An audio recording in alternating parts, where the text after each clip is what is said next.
আমার আগের থেকে একটা কথাই ছিল যে যেই জায়গাতে আমাদের মহামান্য সুপ্রিম কোর্ট অধিকার দিচ্ছে, ওইখানে গ্যাজেটে উল্লেখ করা আছে যে যাদের কাছে ট্রান্স কার্ড থাকবে, রিভার্স কার্ড বা মেল অথবা ফিমেল কার্ড থাকবে, বা যাদের কাছে গ্যাজেট থাকবে ন্যাশনাল বা স্টেট গ্যাজেট, যার যার নিজস্ব নামে ন্যাশনাল বা স্টেট গ্যাজেট বার করা যায়, সেইগুলি থাকবে। এই 3 ডকুমেন্টসের আধারে তার সকল প্রকার আইনি কাগজপত্র চেঞ্জ হবে তার বর্তমান পরিচয়ে।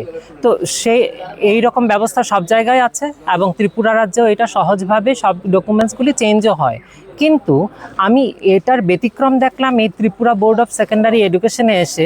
এইখানকার থেকে গত 1 বছর যাবৎ অনেক আলোচনায় আমরা বসেছি, অনেকবার বোঝানো হয়েছে সেক্রেটারিকে। সেক্রেটারি একে একে 3 জন পরিবর্তন হলেন, এখন 3য় সেক্রেটারি।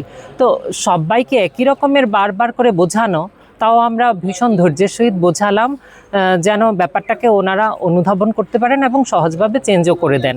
কিন্তু ওনারা কোনোভাবেই রাজি নন এবং বারবারই কোনো না কোনো বাহানা দিচ্ছেন, এই হচ্ছে সেই হচ্ছে। এখন ওনারা বাহানা দিচ্ছেন কোনো একজন মানে আবেদনকারী এইখানকার ব্যবহার ভালো না, তিরস্কার পায়, অবহেলা পায়, তো এর থেকে হয়তো উনি কেস দিয়েছেন ত্রিপুরা হাইকোর্টে।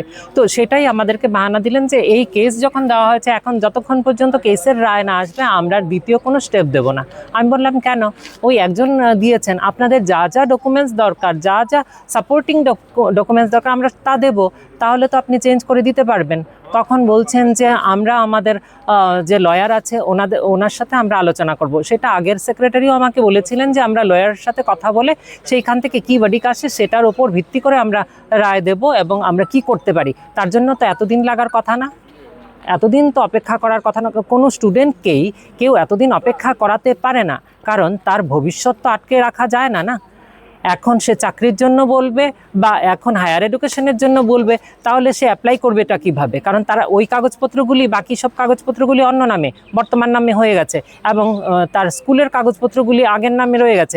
সেই ক্ষেত্রে কোথাও অ্যাপ্লাই করতে গেলেও সমস্যা হচ্ছে।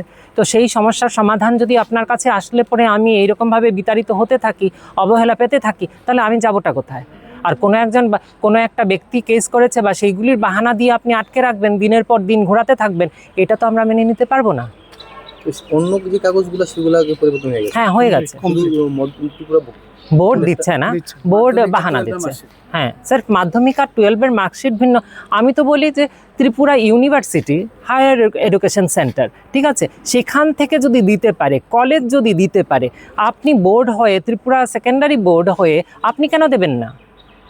সেটা তো আপনার নিজের রাইট নেই। হ্যাঁ, স্কুলের রেজিস্টার চেঞ্জ হয়ে গেছে, সেই জায়গাতে আপনি বলছেন যে কিভাবে রেজিস্টার চেঞ্জ করে নিল, আমাদের থেকে অনুমোদন নিল না। অনুমোদন নেওয়ার তো, আপনার থেকে অনুমোদন নেওয়ার চেয়ে আমি মনে করি সেখানে তো অনুমোদন আছে ডিস্ট্রিক্ট ম্যাজিস্ট্রেটের। ডিস্ট্রিক্ট ম্যাজিস্ট্রেট যেই জায়গাতে দিচ্ছে, যেই জায়গাতে আমাদের সুপ্রিম কোর্ট অধিকার দিচ্ছে, সেই জায়গাতে আপনি একটা বাধক হয়ে থাকতে পারেন না। সেটাই আমার বক্তব্য এবং আমরা চাই এটার যথাযোগ্য ব্যবস্থা হোক। আমাদের সাথে ছাত্র সংগঠন আমাদের সাথ দিচ্ছে, তার জন্য ওদেরকে আমরা অনেক অনেক মানে একদম শ্রদ্ধার সহিত ধন্যবাদ জানাচ্ছি আমাদের পাশে দাঁড়ানোর জন্য। এবং আগামী দিনে মানে আগামী সময়ে আমরা আজকে ভালো একটা কিছু মানে পাবো, সেটাই আশা রাখছি আর কি। চেয়ারম্যান আসুক এবং উনি বলুক ওনার কি বক্তব্য, আমরা শুনবো, তারপরে আমরা এখান থেকে যাব।